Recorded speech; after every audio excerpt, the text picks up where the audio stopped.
Assalamualaikum teman-teman. Di sini kita akan menjelaskan bab 4 mengenai peran perkembangan dan masalah koperasi. Di dalam bab 4, kita akan menjelaskan 1. Peran koperasi, 2. Perkembangan koperasi di dunia, 3. Perkembangan koperasi di Indonesia, dan terakhir sejumlah kendala. Perkenalkan, nama saya Puput Risa Fadela. Di sini saya akan menjelaskan tentang peran koperasi. Di bab 1 kemarin sudah dibahas secara singkat apa itu fungsi dan peran koperasi, terutama dalam bidang ekonomi. Koperasi yang memiliki peran yang sangat jelas dalam hal koperasi produsen, khususnya UMKM. Secara sederhana, peran strategis koperasi produsen dapat saya ilustrasikan sebagai berikut. Saya mengilustrasikan peran koperasi di produsen mebel. Misalnya, koperasi mebel kayu yang anggotanya adalah para pengrajin UMKM mebel.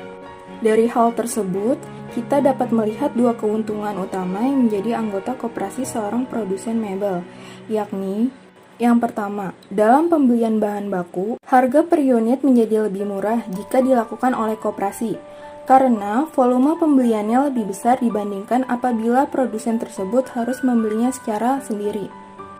Yang tentunya dalam volume lebih kecil, dengan kata lain hukum skala ekonomis dalam pembelian bahan baku berlaku.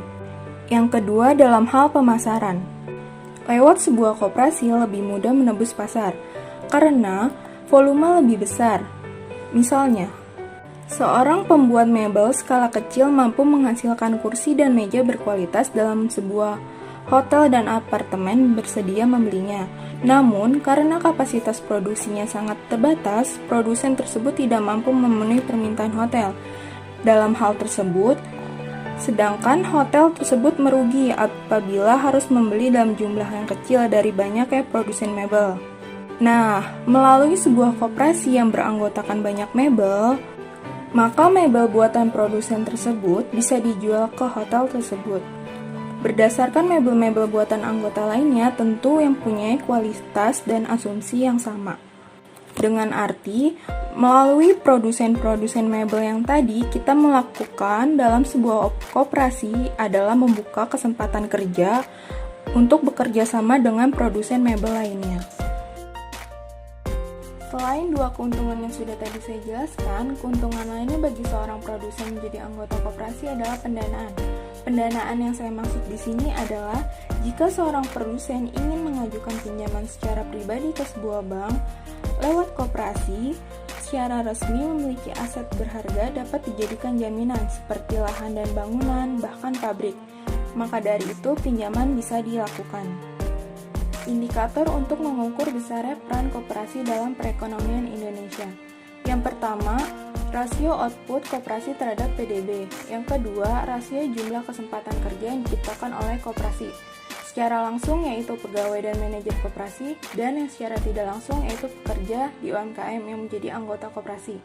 Yang ketiga, rasio ekspor koperasi terhadap jumlah ekspor nasional. Selanjutnya, perkembangan koperasi di dunia.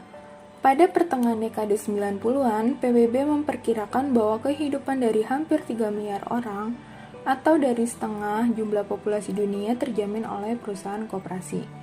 Pada sidang PBB tahun 2011 merencanakan tahun 2012 sebagai tahun internasional koperasi atau International Years of Co-operative. PBB telah mengakui peran koperasi terutama dalam mendukung ketahanan pangan, pengembangan pedesaan, dan pelayanan sosial lainnya. Pengakuan besarnya kontribusi koperasi terhadap pengembangan sosial ekonomi, khususnya terkait dengan pengurangan kemiskinan, pencipta lapangan kerja, dan integrasi sosial. Tujuan memperingati International Year of Cooperative atau IWC.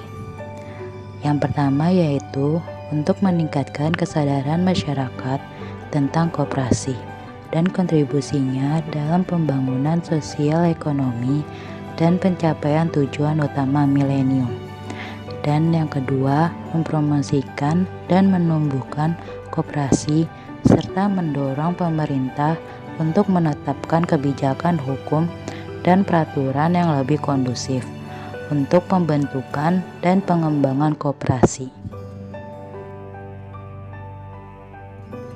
Menurut laporan AIKA tahun 2011, yang dikutip di antara lain Junaidi tahun 2012 dan Situmorang tahun 2013. Pembisnis global 300 koperasi top dunia atau KTD telah berhasil mencetak pendapatan lebih dari 1,6 triliun US dollar. Pendapatan dari 300 KTD kira-kira besarnya sama dengan pendapatan domestik bruto atau PDB untuk 9 ekonomi negara terbesar di dunia. Keberhasilan 300 KTD tersebut karena mereka dalam menjalankan bisnisnya dengan mempertahankan prinsip dan nilai koperasi secara konsisten. Dari 300 KTD tersebut, peringkat pertama dan kedua koperasi terbesar di dunia masing-masing adalah Credit Agricole Group, sebuah kelompok usaha perbankan retail terbesar di Prancis dengan pendapatan sebesar 103,58 miliar dolar AS. Dan bank lain Prancis, Grup Caisse d'Epargne dengan pendapatan sebesar 58,54 miliar dolar Amerika Serikat.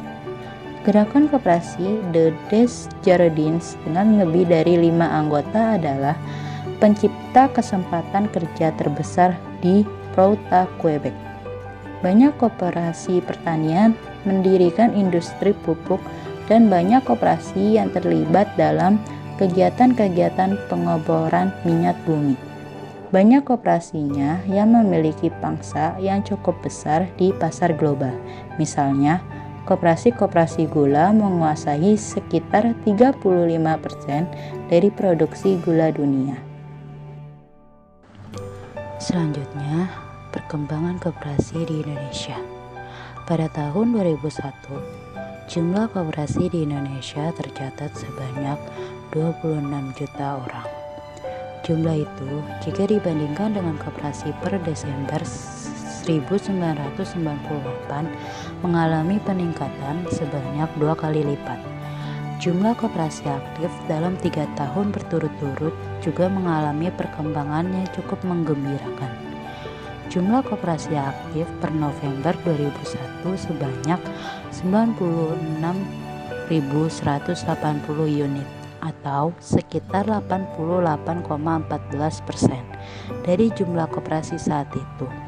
Hingga 2003 tercatat 130.730, tetapi yang sudah melakukan RAT hanya 35,42% dari jumlah koperasi saat itu. Hingga 2006 tercatat ada 138.411 koperasi dengan jumlah anggota 27.042.342 orang. Akan tetapi yang dianggap aktif hanya 94.708 unit dan yang tidak aktif 43.703 unit. Pada 2008, jumlah koperasi aktif 108.930 unit. Namun, yang melakukan RAT hanya 47.150 unit. Tercatat pada 2010 tercatat 124.855 koperasi aktif. Namun, yang sudah melakukan RAT hanya 55.818. Hal ini menunjukkan adanya peningkatan jumlah koperasi aktif yang telah melakukan RAT. Pada data terakhir yakni 31 Desember 2014 menunjukkan jumlah koperasi di Indonesia mencapai 209.488 unit yang terdiri 100.047.249 koperasi aktif dan sisanya 62.239 unit non-aktif. Saya Lintang Jawaril Kutsi, saya akan menjelaskan slide ke-10, 11, dan 12. Dampak dan peran penting perkembangan keberadaan koperasi, khususnya koperasi aktif. Peran dan dampaknya yaitu terbukanya lapangan pekerjaan. Terbukanya lapangan pekerjaan mempunyai dua dampak positif. Yang pertama, dampak langsung. Jumlah orang yang bekerja di koperasi, baik sebagai karyawan, administrasi, sekretaris, keuangan, produksi, keamanan, maupun manajer. Kedua, dampak tidak langsung. Dampak tidak langsung ini memberi kesempatan kerja yang timbul atau tumbuh akibat kegiatan produksi dari para anggota. Contohnya, produsen-produsen mebel meningkat. Salah satu bentuk koperasi yang sempat populer di era Soeharto adalah Koperasi Unit Desa atau KUD sebagai pusat ekonomi paling modern di perdesaan. Perkembangan koperasi di era Soeharto yaitu menyediakan infrastruktur yang lengkap untuk pertanian seperti penggilingan padi, gudang, dan lantai jemur. Kedua, menggerakkan roda perekonomian di perdesaan. Contohnya adalah menerima kredit pangan untuk pembelian gabah petani serta berbagai kemudahan fasilitas. Menurut catatan Situmorang, koperasi bidang usaha jasa keuangan, khususnya bidang pembiayaan, menjadi geliat bisnis koperasi yang berbadan hukum di Indonesia. Ada 4 perkembangan kelompok koperasi pembiayaan. Yang pertama, lembaga simpan pinjam di luar sektor perbankan. Umumnya disebut dengan simpan pinjam, yakni berbentuk khusus koperasi yang bergerak secara langsung sebagai lembaga interbiasi. Yang kedua, lembaga biaya kredit union atau CU. Lembaga ini telah berubah status menjadi formal berbentuk koperasi yang umumnya disebut koperasi kredit yang sekarang berkembang pesat di masyarakat. Yang ketiga, koperasi multi usaha. Seperti koperasi serba usaha atau KSU, mengembangkan bisnis jasa keuangan, simpanan, dan pembiayaan. Dan yang terakhir ada koperasi jasa keuangan syariah. Koperasi berjenis CU atau koperasi kredit yang sangat pesat perkembangannya di Indonesia. Koperasi kredit Obormas di Kabupaten Sika, Pulau Flores, berdiri sejak 1972. Saat ini sudah masuk dalam kategori koperasi skala besar dengan nilai aset hingga 195 miliar rupiah. Pemerintah mengakui koperasi kredit Obormas sebagai koperasi skala besar karena telah mampu memberikan platform pinjaman di atas 100 juta rupiah. Koperasi kredit atau bisa disebut lembaga keuangan mikro ini memiliki daya tarik. Di antaranya, bunga pinjaman yang ringan, bunga simpanan yang relatif besar, mudah mendapatkan pinjaman dalam jumlah yang relatif banyak. Mengapa banyak koperasi yang tidak aktif? Karena pada tahun 2006 keterbatasan modal yang dialami banyak koperasi untuk mengembangkan usaha mereka. Hal ini merupakan salah satu imbas kenaikan harga bahan bakar minyak tahun 2004 lalu. Sehingga anggota koperasi kekurangan modal untuk tabungan. Penyebab lainnya, yang pertama ada pemerintah kurang menjalankan perannya sebagai pembina koperasi di tanah air. Contohnya, koperasi pasar tradisional menurun atau tersingkir pasar modern. Yang kedua, selain itu perbankan juga kerap tidak berpihak pada koperasi kecil. Contohnya, kesulitan mendapat pinjaman modal, pengembangan usaha, dan juga pemahaman anggota terhadap berkoperasi masih rendah. Hasil penelitian dari Swadi tahun 2013 mengenai perkembangan modal koperasi tanah air untuk periode 1993 sampai 2007 maupun berdasarkan data terakhir mengenai permodalan koperasi yang tersedia dari Menekop dan UKM untuk periode 2008-2010. Sejumlah kendala utama dalam dunia koperasi di Indonesia. ada 3 poin. Permodalan. Masalah keuangan itu bisa karena kurang adanya dukungan modal yang kuat yang disebabkan oleh sulitnya mendapat dana dari sumber-sumber eksternal, khususnya perbankan. Kedua, sumber daya manusia atau SDM. Koperasi tanah air pengelolaan kurang bisa mendukung jalannya koperasi, disebabkan tidak dijalan sesuai sebagaimana mestinya, dan juga pendirian koperasi didasarkan pada dorongan paksaan pemerintah. Yang ketiga, manajemen. Banyak koperasi Indonesia, manajemen tidak terarah pada strategis dan gerakan koperasi yang memiliki anggota maupun pengurus yang mampu menghimpun dan memobilisasikan sebagai sumber daya yang dibutuhkan untuk memanfaatkan peluang usaha. Keempat, image koperasi.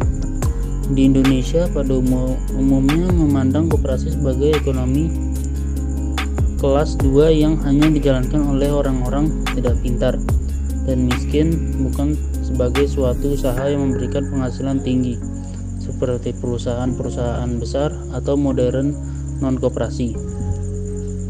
Yang kelima, ada tingkat partisipasi masyarakat. Masyarakat belum tahu esensi dari koperasi itu sendiri, baik dari sistem permodalan maupun sistem kepemilikannya. Banyak orang di Indonesia belum tahu dalam koperasi konsumen juga milik pemilik, dan mereka berhak menyumbang saran demi kemajuan koperasi miliknya, serta berhak mengawasi kinerja pengurus. Keenam, ada peran pemerintah. Di Indonesia, pemerintah terlalu memanjakan koperasi yang menjadi salah satu alasan mengapa koperasi di Indonesia sampai sekarang belum juga maju seperti di negara-negara lain. Yang ketujuh, kerjasama antara usaha koperasi. Kurangnya pengembangan kerjasama antar sesama koperasi juga merupakan penyebab belum maksimalnya perkembangan koperasi di Indonesia. Masalah perkembangan koperasi di Indonesia dibagi menjadi 2. 1. Masalah internal. 2. Masalah eksternal. Masalah internal terdiri dari 1. Keanggotaan. Dalam segi kuantitas, semakin lama jumlah anggota koperasi semakin berkurang. Tingkat pendidikan formal anggotanya itu rendah. Keterampilan serta keahlian para anggota terbatas. Belum menyadari hak dan kewajiban sebagai anggota. Anggota tidak mau bekerja sama. Yang kedua, pengurus koperasi. Penghambatannya, pengetahuan, keterampilan, dan kemampuan masih belum maksimal, belum bisa melaksanakan tugas secara maksimal, kurang berdedikasi terhadap kelangsungan hidup koperasi, kurangnya kejujuran, belum ada pembagian yang jelas. Selanjutnya yang ketiga, manajemen dan karyawan. Banyak koperasi, manajer dan karyawannya tidak mampu bekerja secara profesional sesuai peran dan tugas operasi yang telah ditentukan. Bahkan banyak koperasi yang dikelola oleh manajer kurang menjiwai sebagai kewirausahaan, juga manajer koperasi kurang mampu menyusun rencana kerja atau kegiatan koperasi.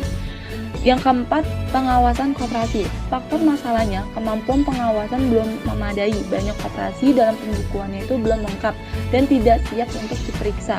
Yang terakhir, kerjasama antar koperasi. Organisasi tingkat sekunder belum bisa sepenuhnya dapat memberikan pelayanan kepada koperasi primer, khususnya dalam kemampuan organisasi, administrasi, dan manajemen. Masalah eksternal koperasi. 1. Iklim yang mendukung perkembangan koperasi yang sehat belum selaras dengan kehendak anggota koperasi. Yang kedua, banyaknya badan usaha lain yang bergerak pada bidang usaha yang sama dengan koperasi.